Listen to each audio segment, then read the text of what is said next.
안녕하세요. 얼마 전 저희 시어머니를 지옥으로부터 탈출시켜드린 며느리입니다. 이게 웬 뚱딴지 같은 소리인가 싶으시죠? 제 얘기 한번 들어보세요. 사이다 마신 기분이실 거예요. 저에게는 너무너무 소중한 시어머니가 계세요. 시아버님은 저희 남편 20살쯤에 돌아가셨어요. 솔직히 남편보다는 우리 시어머니가 좋아서 결혼을 했다고 봐도 무방하죠.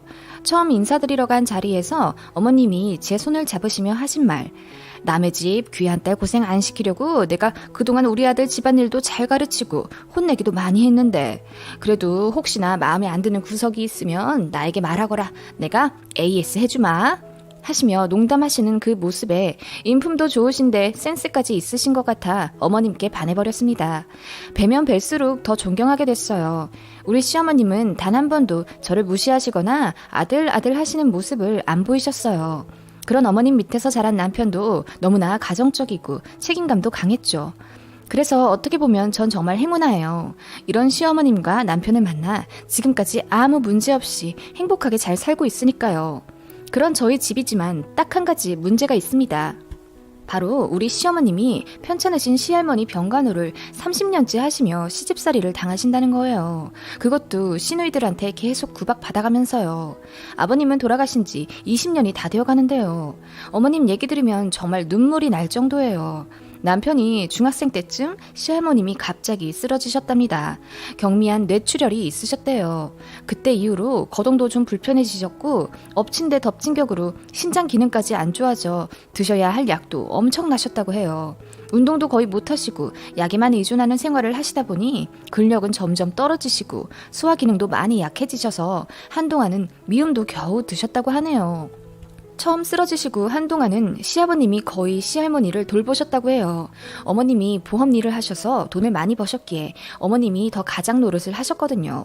그런데 시할머니가 매일을 불같이 화를 내시며 왜 하나밖에 없는 내 아들이 내 병간호를 하고 있냐며 당장 며느리 데려오라고 그렇게 고집을 피우셨다고 해요. 원래도 호랑이 같은 성격이셨대요. 시아버지가 해드리는 식사는 안 드시고 며느리가 해주는 밥 아니면 굶어 죽겠다며 난리를 피우시는 통에 저희 시어머니가 울며 겨자 먹기로 그 잘 다니던 회사를 관두셨어요. 당시 돈으로 한 달 300, 400만 원은 버셨다는데 정말 능력 있으셨던 거죠. 그런 어머님인데 일을 관두고 앞치마를 둘러매 매일같이 시할머니 댁을 드나들며 병간호를 하기 시작했어요. 새벽 5시에 시할머니 댁으로 가 밥 차려드리고 산책시켜드리고 삼시세끼를 챙겨드린 다음 밤 8시에 귀가하셨다고 해요. 정말 살뜰하게 간호하신 덕분인지 시할머니는 기적적으로 건강이 점점 좋아지셨다고 해요. 미음만 드시던 몇 년인데 지금은 온갖 고기를 다 섭렵하실 정도니까요. 하지만 저희 시어머님은 그런 매일을 주말까지 반복하셔서 너무 힘드셨대요. 출퇴근하는 것보다 더 힘드셨다네요. 그래서 하루는 그냥 집으로 모시겠다고 말씀드렸는데 시할머니가 역정을 내시며 그건 또 싫으시다고 하셨대요. 손자, 그러니까 저희 남편 공부 방해된다고요. 손자 사랑이 또 그렇게 끔찍하셨답니다. 그렇게 매일 집으로 불러들이시면서 또 손자랑 아들 밥은 굶기지 말라고 두 집 끼니 제대로 해먹이라며 매일 잔소리하고 윽박 지르셨다네요. 당시만 해도 지금보다 훨씬 시댁의 입김이 셌을 때라 거역도 못하시고 그렇게 파스 붙여가며 시할머니를 간호했다고 해요. 아버님은 작은 회사에 다니시긴 했지만 벌이가 시원찮으셔서 한 달에 70만 원 정도 버셨다고 해요. 갑자기 줄어든 가게 수입 때문에 아버님이 밤에는 시장에 나가 도매상가에서 무거운 일을 나르며 품삯을 받고 그렇게 하루 투잡을 뛰셨다네요. 그런 생활을 몇 년 하셨을 때 저희 남편이 대학 입학하고 나서 얼마 뒤 과로로 쓰러지시고 다시는 깨어나지 못하셨다고 해요. 정신없이 상을 치르는데 어머님의 시누이들, 그러니까 시고모님들이 저희 시어머니를 둘러싸고 손가락질을 하며 내 동생 죽인 년이라고 소리를 쳤다고 해요. 시어머니가 아버님 돈 벌어오라고 압박 줘서 아버님이 밤낮으로 일하느라 고생하다 죽은 거라고요. 어머님은 그때 처음으로 큰소리치며 울며 대들었다고 하셨어요. 제가 계속 일 다녔으면 애 아빠가 이렇게 죽진 않았을 거예요. 어머님이 저 잘 다니던 일 억지로 관두게 하셔서 우리 집 쪼들리게 된 거잖아요. 나는 어머님한테 묶여있고 돈 벌 사람은 애 아빠뿐인데 우리 애 대학교 등록금도 못 낼까봐 그렇게 밤낮으로 일한 거라고요. 라고 소리쳤더니 큰 시고모님이 시어머니 뺨을 치시며 이러셨답니다. 못돼 빠진 년. 돈 좀 벌었다고 내 동생 우리 집 무시하고 있었나 본데 정신 똑바로 차려. 이제 남편 죽고 없다 이거니? 왜? 남편 없으니 이제 네 아픈 시어머니도 버리게? 불쌍한 우리 엄마도 쫄쫄 굶어 죽게 만들어봐 어디? 그렇게 아버님 돌아가신 이후로 저희 시어머니를 더욱더 가스라이팅 하셨다고 하네요. 네가 잘못해서 남편을 죽게 만들었고 아픈 시어머니 두고 도망가면 다신 없을 나쁜 년이다. 이런 식으로 매일같이 두 시고모님이 번갈아가며 시어머니를 압박하셨다고 하네요. 아버님 돌아가신 충격과 지쳐버린 심신으로 자유로운 생각을 하실 수 없으셨다고 해요. 그렇게 저희 어머님은 30년째 저희 시할머니와 시고모님 두 분의 구박을 받으며 병수발하고 시집살이를 하고 계셨던 겁니다. 겉으로만 보면 몰라요. 저도 시할머니 댁에 자주 갔었거든요. 시댁, 그러니까 시어머님 댁이랑 도보로 20분 정도 걸리기 때문에 시어머니가 매일같이 드나들며 관리해 주시는 줄은 알았는데 그런 길고 아픈 역사가 있었는 줄은 꿈에도 몰랐죠. 저희 시어머님은 그렇게 두 집 살림을 하시면서도 늘 웃으시며 저에게도 딸처럼 애틋하게 잘해주셨어요. 시집살이를 혹독하게 받으셨음에도 불구하고 저한테는 정반대로 늘 감싸주시기만 했어요. 저는 그런 어머님께 고마운 마음을 넘어서 이제 안쓰럽게 느껴지기 시작했습니다. 시할머니는 저희 부부 앞에선 세상에 다시 없을 자상한 분처럼 행동하세요. 우리 손주 며느리 어디 아프지 말고 건강해야 한다 하시며 제 얼굴을 어루만져 주시고 힘들 텐데 자주 오지 말라며 너그러운 마음도 베푸셨죠. 시고모님들도 마찬가지세요. 저희 보면 손 잡으며 잘 왔다고 웃어주시고 상처 주는 말 그런 거 전혀 없으셔서 다른 사람이 보면 그저 천사 같으십니다. 그런데 제가 잠깐 전화 받거나 자리를 살짝 뜨면 저에게 안 들릴 정도로 작게 시어머니를 구박하시는 게 들려요. 어머머, 우리 엄마 신발이 이렇게 낡았는데 뭐야 옳게 이제 봐드리지도 않는 거야? 손주 며느리도 받겠다. 이제 슬슬 우리 엄마한테 소홀하네. 우리 옳게? 이런 대화가 들리기도 했죠. 저는 경악했고요. 그날 돌아오는 차 안에서 제가 남편에게 말했어요. 우리 어머님 너무 고생하시는 것 같아. 할머님 언제 돌아가실지도 모르는데 이렇게 삶을 통째로 책 잡으셔서 아무것도 못하시면 어떡해. 우리 어머님 아직 창창하신데. 나도 알아. 그런데 엄마가 조금이라도 벗어나려고 하면 할머니랑 고모들이 난리야 아주. 나도 몇 번 이야기했었지. 고모들 다들 집도 가깝고 그렇게 바빠 보이지도 않는데 이제 고모들이 할머니 좀 모시면 안 되냐고. 그럼 동네 떠나가라 우셔 세 분이. 그런 모습 엄마도 힘들다고 나보고 그냥 상관하지 말라고 하셨어. 이제 익숙해졌다고. 긁어 부스럼 만들지 말라고. 남편도 어머님 이야기를 하며 고개를 숙였죠. 시고모님들이 이렇게나 가까이 사시는데 왜 들여다보지도 않는 거야? 큰 고모님은 문구사 하느라 그렇고 작은 고모도 얼마 전부터 보험 일 하셔서 정신이 없으시대. 그러고 보면 참 웃기지? 우리 엄마 보험은 관두게 쓰면서 작은 고모가 하고 있네. 그러게 할머님은 뭘 하셔? 우리 딸들 고생한다 하시지 뭐. 들으면 들을수록 한숨밖에 안 나오더라고요. 당신 자식들만 귀하고 남의 자식은 고생시켜도 상관없으시다 이건지. 나라고 왜 우리 엄마 고생하는 거 모르겠어. 내가 고등학생 때부터 설거지하고 요리하기 시작한 거 다 엄마 때문이야. 우리 엄마 할머니 집살림까지 하는 거 너무 힘드니까 우리 집은 나랑 아빠가 책임지려고. 집에 오셔선 무조건 쉬셔야지. 남편의 속마음을 알게 되니 저도 눈물이 나더라고요. 난 어머님이 계속 이렇게 사시면 안 된다고 생각해. 우리 무슨 방법을 찾자. 그렇게 저는 어머님을 이 지긋지긋한 시집살이에서 벗어나실 수 있는 방법을 찾기 시작했어요. 그렇게 평생을 고생하셨는데 이제 문화센터도 다니며 친구도 사귀시고 늦잠 자고 싶으시면 느지막이 일어도 나시고 백화점 다니며 쇼핑도 좀 하셨으면 했죠. 저희와 여행도 좀 다니면서요. 저희 어머님 저희가 모시고 제주도 가겠다고 하셨을 때도 시할머님 모셔야 한다며 여행도 못 가셨어요. 1박 여행도 못 하셨죠. 친구들이랑도 연락 끊어진 지 오래라고 하시네요.